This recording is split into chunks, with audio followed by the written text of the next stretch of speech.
છીએ। તો આજે આપણે આર્થિક વિકાસ એટલે શું તેના વિશે આપણે અભ્યાસ કરીશું। અર્થશાસ્ત્રની ભાષામાં આપણે આને આર્થિક વિકાસ શબ્દનો વારંવાર ઉપયોગ કરવામાં આવે છે। તો આજે આપણે આર્થિક વિકાસ વિશે અભ્યાસ કરીએ। આપણે જાણીએ છીએ કે પ્રત્યેક વ્યક્તિની સવાર કંઈક અલગ જ હોય છે। જેમ કે વાત કરું તો અમુક વ્યક્તિઓની સવાર એવી હોય છે કે તેમને જમવા માટે ઘરમાં 32 જાતના પકવાન હોય છે। એ વિચાર કરે છે કે હું આજે કયો નાસ્તો કરીશ, આજે હું જમવામાં શું બનાવીશ, શું ખાઈશ, એને એટલા એટલી બધી એની પાસે ચોઈસ હોય છે।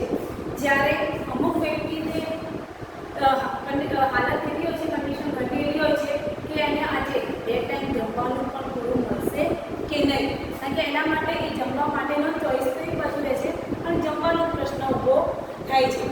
આ જે ભેદભાવ છે એને આપણે આર્થિક વિકાસ તરીકે કહી શકીએ છીએ। હવે વાત કરું તો કોઈ એક વ્યક્તિ છે, એની વર્ષની આવક 50,000 છે। એ આવકને એ સતત મહેનત કરીને એ જ આવકને એ વર્ષની 1 લાખ કરે આવક, તો એ વ્યક્તિએ 1 વર્ષમાં એનો આર્થિક વિકાસ કર્યો કહેવાય। હવે વધારે સમજાવવા માટે આપણે જોઈએ કે આર્થિક વિકાસ એટલે શું। દેશની રાષ્ટ્રીય આવકમાં સતત વધારો થવો। આપણા ભારત દેશની આવકમાં સતત જે વધારો થાય છે એને આપણે રાષ્ટ્રીય આવક કહેવાય છે। એટલે દેશની કુલ આવકમાં જે વધારો થાય છે એને આપણે રાષ્ટ્રીય આવક તરીકે ઓળખીએ। આ ઉપરાંત દેશની માથાદીઠ આવકમાં વધારો થવો।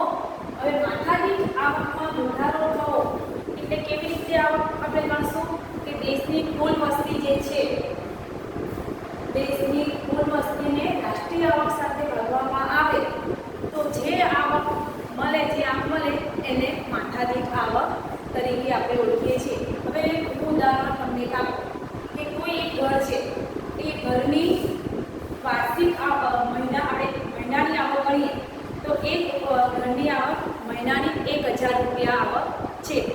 તો આ જે 1,000 આવક છે અને એ ઘરના કુલ સભ્યો 5 સભ્યો છે।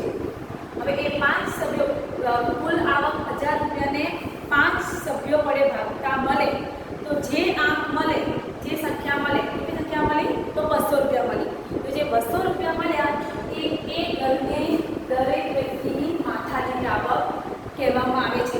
એવી રીતે આખા ભારત દેશની કુલ વસ્તીને રાષ્ટ્રીય આવક સાથે ભાગવામાં આવે ત્યારે જે આંક મળે એને માથાદીઠ આવક તરીકે ઓળખવામાં આવે છે।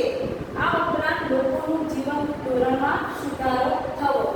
કેવું જીવન ધોરણ કે ભારતના આપણી રોજની વાત કરું તો રોટી, કપડાં, મકાન, શિક્ષણ, આરોગ્ય આ બધામાં સતત વધારો થાય તો આર્થિક વિકાસ થયો કહેવાય। હવે એક્ઝેક્ટલી વાત કરીએ તો આર્થિક વિકાસ એટલે શું આ પણ સવાલ પરીક્ષામાં 2 માર્કમાં પૂછાઈ શકે છે। તો એની એક્ઝેક્ટલી આપણે આપણી ટેક્સ્ટબુકના આધારે જો આપણે એની વ્યાખ્યા નક્કી કરીએ તો દેશની રાષ્ટ્રીય આવકમાં સતત વધારો થવો, દેશની માથાદીઠ આવકમાં વધારો થવો અને લોકોનું જીવન ધોરણમાં સુધારો થવો તેને આર્થિક વિકાસ થયો કહેવામાં આવે છે। એટલે રાષ્ટ્રીય આવક એટલે દેશની આવકને રાષ્ટ્રીય આવક તરીકે પણ ઓળખવામાં આવે છે।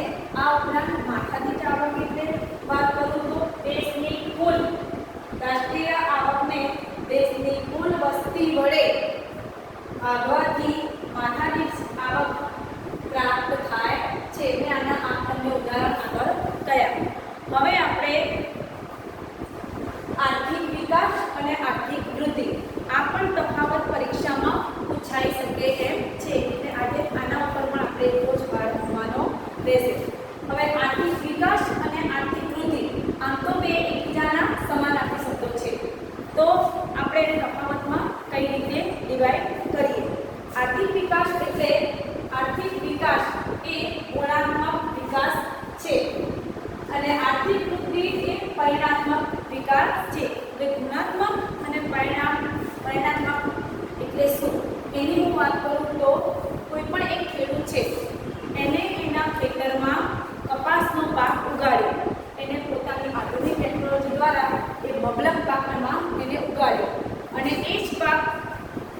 જે એને ઉગ્યો એ એનો ગુણાત્મક વિકાસ થયો કહેવાય.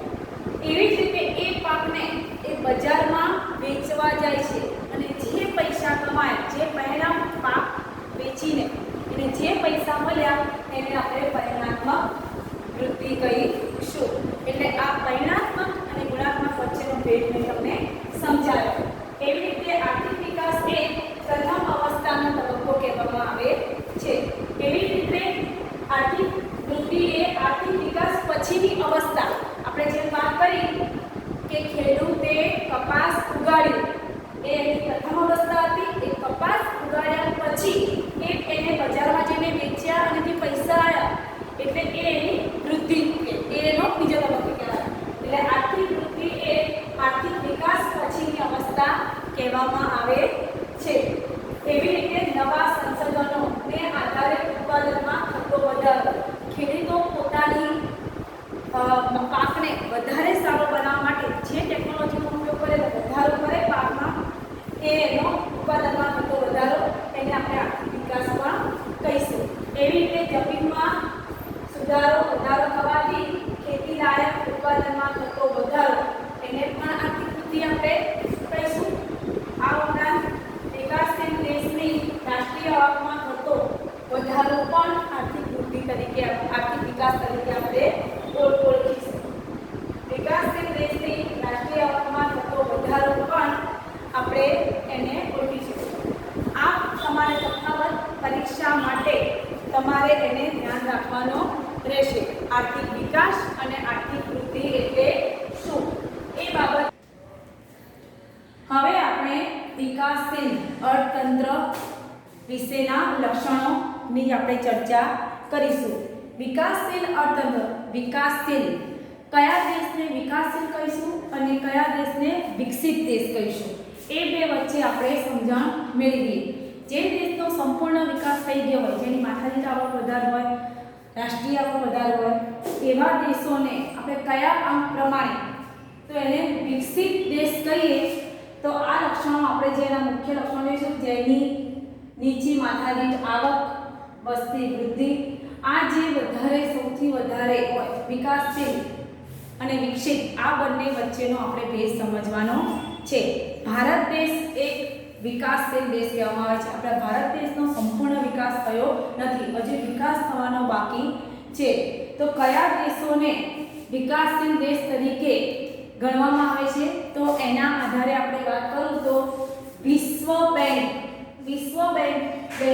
2004માં વિશ્વ વિકાસ અહેવાલમાં $735 થી ઓછી માથાદીઠ આવક ધરાવતા દેશોને વિકાસશીલ અર્થતંત્ર તરીકે ઓળખાવતા દેશો કહેવામાં આવ્યા છે. એમાં આપણો ભારતનો પણ સમાવેશ થાય છે, કારણ કે ભારત દેશનો પણ જે સંપૂર્ણ વિકસિત થયો નથી, એટલે ભારત એ વિકાસશીલ દેશ છે. અમેરિકા જેવા દેશો જે છે એ વિકસિત દેશો છે, જ્યારે ભારત એક વિકાસશીલ દેશ છે. હવે કયા દેશોને વિકાસશીલ અર્થતંત્રના લક્ષણો વિશે આપણે અભ્યાસ કરીશું કે નીચી માથાદીઠ આવક, વસ્તી વૃદ્ધિ, કૃષિ ક્ષેત્ર પર અવલંબન, આવકની વહેંચણીનો અસમાનતા, બેરોજગારી, ગરીબી, દ્વિમુખી અર્થતંત્ર અને પાયાની અપ્રાપ્ય સેવાઓ, આંતરરાષ્ટ્રીય વેપારનું સ્વરૂપ. આ લક્ષણોને આધારે નક્કી કરવામાં આવ્યું છે કે આ દેશો એ વિકાસશીલ દેશો છે. હવે વાત કરું તો નીચી માથાદીઠ આવક. કેવા દેશોની માથાદીઠ આવક નીચી કહેવાય છે? તો વિકાસશીલ દેશોની રાષ્ટ્રીય આવક નીચી જોવા મળે છે, જ્યારે વસ્તી વૃદ્ધિ એટલે વસ્તી વધારો સૌથી વધુ હોવાથી માથાદીઠ, જે દેશમાં વસ્તી વધારે હોય એટલે લોકોની ખાનારાઓની સંખ્યા વધારે હોય એટલે એ દેશની માથાદીઠ આવક પણ ઓછી હોય છે, એટલે નીચી રહે છે. નીચી માથાદીઠ આવકને કારણે જીવન ધોરણ પણ નીચું રહે છે. જીવન ધોરણ નીચું રહે એટલે એમને 2 ટાઈમ જમવાનું ના મળે, યોગ્ય રહેઠાણ ના મળે, એ બધા કારણોથી એમની માથાદીઠ આવક પણ ઓછી થઈ છે. હવે વસ્તી વૃદ્ધિની વાત કરું તો વિકાસશીલ રાષ્ટ્રોમાં વસ્તી વધારો વધુ જોવા મળે છે. આવા દેશોમાં વસ્તી વૃદ્ધિનો દર 2% અથવા તેનાથી વધુ જોવા મળે છે.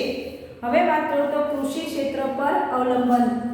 કૃષિ ક્ષેત્ર અવલંબન પર વિકાસશીલ રાષ્ટ્રોમાં ખેતી મુખ્ય આર્થિક પ્રવૃત્તિ છે. આપણા ખેતી ઉપર સૌથી વધારે લોકો નભતા જોવા મળે છે અને દેશમાં 60% લોકો કરતાં પણ વધુ લોકો રોજગારી મોટાભાગે ખેતી. આપણા ભારતના 60% લોકો એવા છે કે જેમને રોજગારી એમને પૈસા ઉત્પન્ન કરવા માટે લોકો ખેતી પર આધાર રાખે છે. દેશની રાષ્ટ્રીય આવકમાં પણ ખેતીનો ફાળો 25% જેટલો ગણવામાં આવે છે, એની આસપાસનો ગણવામાં આવે છે. હવે આવકની વહેંચણીની અસમાનતા. કઈ રીતે આવકની વહેંચણીની અસમાનતા ગણવામાં આવે છે? તો વિકાસશીલ રાષ્ટ્રોમાં આવક તથા ઉત્પાદનમાં સાધનોની વહેંચણીમાં અસમાનતા જોવા મળે છે. એવી રીતે વાત તો ગ્રામીણ ક્ષેત્ર અને શહેરી ક્ષેત્રો, આ બે ક્ષેત્રોમાં તમે રોજગારની તકો જો તો ત્યાં પણ ધંધા રોજગારમાં આવકમાં એમને રોજીરોટીમાં પણ અસમાનતા જોવા મળે છે કે એમના પૈસા રોજગાર પણ અસમાનતા રીતે કરવામાં આવે છે. દેશના ટોચના ભારતના લોકોમાં ટોચની વાત કરું તો 20% ધનિક લોકો એ રાષ્ટ્રીય આવકનો હિસ્સો ધરાવે છે. એવી રીતે 40% હિસ્સો બીજા લોકોનો અને તળિયામાં છે ગરીબી રેખાની દીકતા હોય એવા લોકોનો 20% ગરીબ લોકો રાષ્ટ્રીય આવકનો હિસ્સો ગણવામાં આવે છે અને 10% કે જે બાકીની આવકમાં એમ કરીને આવી લોકો આપણે અસમાનતા જોવા મળે છે. હવે બેરોજગારી એટલે બેરોજગાર વિશે વાત કરો તો આપણે આગળ ધોરણ 8માં અભ્યાસ કરી ગયા. બેરોજગાર એટલે શું? બેરોજગારી એટલે જે વ્યક્તિઓ એને 18 વર્ષથી ઉપર થઈ ગયા હોય પણ એને નોકરી ના મળી હોય, એ શિક્ષિત હોય કે અશિક્ષિત હોય, 18 વર્ષ ઉપર થઈ ગયા હોય અને એને નોકરી ના મળે તો એવી વ્યક્તિને બેરોજગાર તરીકે આપણે ઓળખીએ છીએ. એટલે બેરોજગારી પણ વિકાસશીલનું એક અર્થતંત્રનું લક્ષણ તરીકે આપણે ઓળખીશું. બેરોજગારી એ વિકાસશીલ દેશનું મહત્વનું લક્ષણ ગણી શકાય છે. આ દેશોમાં બેરોજગારીનું પ્રમાણ કુલ શ્રમિકોના, શ્રમિક એટલે કામ કરનાર લોકોમાં 3% કરતાં પણ વધુ હોય છે. આ દેશોમાં બેરોજગારી જુદા જુદા સ્વરૂપે જોવા મળે છે. મોસમી બેરોજગારી, છુપી બેરોજગારી, ઔદ્યોગિક બેરોજગારી જોવા મળે છે. બેરોજગારીને નામ અલગ. મોસમી પ્રકારની બેરોજગારીની વાત કરું તો આપણે ખેડૂતની વાત કરું તો ખેડૂતને 12 માસ એ અનાજ ઉગાડતો નથી. જ્યારે વરસાદ ના આવે ત્યારે એમને ફ્રીમાં બેસી રહેશે એટલે મોસમી પ્રકારની બેરોજગારી કહેવાય. અમુક એટલે આવી રીતે ઔદ્યોગિક બેરોજગારી ઘણી વખતે એવું હોય છે કે ઉદ્યોગ ધંધાઓ ચાલતા ના હોય ત્યારે ઘણા લોકો મિલ માલિકો, કારખાનાવાળાઓ પોતાના કારખાનાઓ બંધ કરી દે છે. એટલે એ જે મજૂરો કામ કરે છે એટલે એ જે મજૂરો ફ્રી પડ્યા એમને કામ ધંધો ના મળ્યા એટલે એ પણ બેરોજગારમાં ગણાય. એટલે આવી રીતે આપણે બેરોજગારીમાં વાત કરીશું. હવે ગરીબી પણ વિકાસશીલ અર્થતંત્રનું એક મુખ્ય લક્ષણ કહેવાય છે. આપણે ભારત દેશમાં ગરીબ એટલે શું? ગરીબની વાત કરું તો જે વ્યક્તિને 2 ટાઈમ જમવાનું, માથે પાકું મકાન એટલે છત ના હોય, પૂરતા પ્રમાણમાં જમવાનું ના મળે, રોટી, કપડાં, મકાન આ ત્રણની ટૂંકમાં સમસ્યા હોય એવા લોકોને આપણે ગરીબની રેખામાં ઓળખી શકીએ. ગરીબ એ વિકાસશીલ રાષ્ટ્રનું મુખ્ય લક્ષણ કહેવામાં આવે છે. જે લોકો પોતાની પ્રાથમિક જરૂરિયાતો અનાજ, કપડાં, રહેઠાણ, શિક્ષણ અને આરોગ્ય વગેરેને સંતોષી શકતા ના હોય એવા લોકોને આપણે ગરીબ ગણવામાં આવે છે. એટલે વિકાસશીલ દેશમાં આવા લોકોનું પ્રમાણ વસ્તીના 3જા ભાગમાં જોવા મળે છે. આપણે ભારત દેશમાં તો 3જા ભાગમાં જોવા જ મળે છે. હવે આપણે વાત કરીશું દ્વિમુખી અર્થતંત્ર. દ્વિમુખી અર્થતંત્ર એટલે વિકાસશીલ દેશમાં અર્થતંત્રનું સ્વરૂપ દ્વિમુખી પ્રવર્તે છે. એક બાજુ ગ્રામ્ય વિસ્તારમાં પછાત ખેતી પદ્ધતિ, જૂની પુરાણી યંત્ર સામગ્રી, રૂઢિચુસ્ત સામાજિક માળખું, ઓછું ઉત્પાદન જોવા મળે છે. તો બીજી બાજુ શહેરી ક્ષેત્રોમાં આધુનિક ઉદ્યોગો, નવી ઉત્પાદન પદ્ધતિ, આધુનિક યંત્રો તેમજ વૈભવશાળી જીવન જોવા મળે છે. આપણે વાત કરીએ તો દ્વિમુખી અર્થતંત્ર એટલે આપણે જોઈએ છીએ કે ગામડાનું જીવવાની પદ્ધતિ અને શહેરની જીવન પદ્ધતિ એમાં આપણે અસમાનતા જોઈ શકીએ છીએ કે જે ગામડાઓમાં જે ફેસિલિટી નથી હોતી એ જ વસ્તુ શહેરમાં જોવા મળે છે. એટલે આ રીતની બે પ્રકારની જીવનશૈલી દરેક દેશોમાં જોવા મળે છે. એ પણ એક વિકાસશીલ દેશનું કારણ ગણવામાં આવે છે. હવે પાયાની અપ્રાપ્તિય સેવાઓ, જે પાયાની જરૂરિયાત છે જે પૂરી ના થાય, એટલે કે વિકાસ માટે અનિવાર્ય પાયાની સેવાઓ જેવી કે શિક્ષણ, વાહન વ્યવહાર, સંદેશા વ્યવહાર, વીજળી, આરોગ્ય, બેન્કિંગ વગેરે આવા અર્થતંત્રમાં ઓછો વિકાસ જોવા મળે છે. તે દેશના વિકાસ માટે પણ અવરોધ છે. પૂરતા પ્રમાણમાં વાહન વ્યવહાર ના હોય, પૂરતા પ્રમાણમાં ફેસિલિટી ના મળે, એ પણ આરોગ્ય, બેન્કિંગ જેવી સેવાઓ ના મળે તો પણ આપણે એ પણ એક વિકાસશીલનું લક્ષણ આપણે કહી શકીએ. હવે આંતરરાષ્ટ્રીય વેપારનું માળખું. વિકાસશીલ દેશમાં વિદેશ વેપારનું સ્વરૂપનું માળખું અલગ જ જોવા મળે છે. આ દેશોમાં મુખ્યત્વે કૃષિ પેદાશોમાં બગીચા તેમજ કાચી વસ્તુઓનો નિકાસ કરતા હોય છે. આ પ્રકારની નિકાસોની માંગ ઓછી હોય છે અને ભાવને નીચા જાય છે. તેથી નિકાસોની કમાણી ઓછી થાય છે. જ્યારે આયાતોની ઔદ્યોગિક પેદાશો અને યંત્રો સામગ્રી હોય છે અને આ વસ્તુઓનો ભાવ હોવાથી આયાતો પાછળનો ખર્ચ વધારે થાય છે. આ પણ એક વિકાસશીલ રાષ્ટ્રનું આપણે કારણ કરી શકીએ.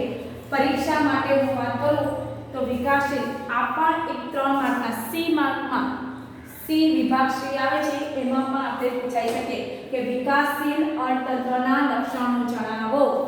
તો તમારે એના આ મુદ્દાઓને પાડીને કે નીચી માથાની આવક, વસ્તી વૃદ્ધિ, કૃષિ ક્ષેત્ર પર અવલંબન, આવકની વહેંચણીની અસમાનતા, બેરોજગારી, ગરીબી, દ્વિમુખી અર્થતંત્ર, પાયાની અપ્રાપ્ય સેવાઓ અને આંતરરાષ્ટ્રીય પાયાનું સ્વરૂપ જેવી બાબતોને આપણે ધ્યાનમાં રાખીશું આપણે બધા.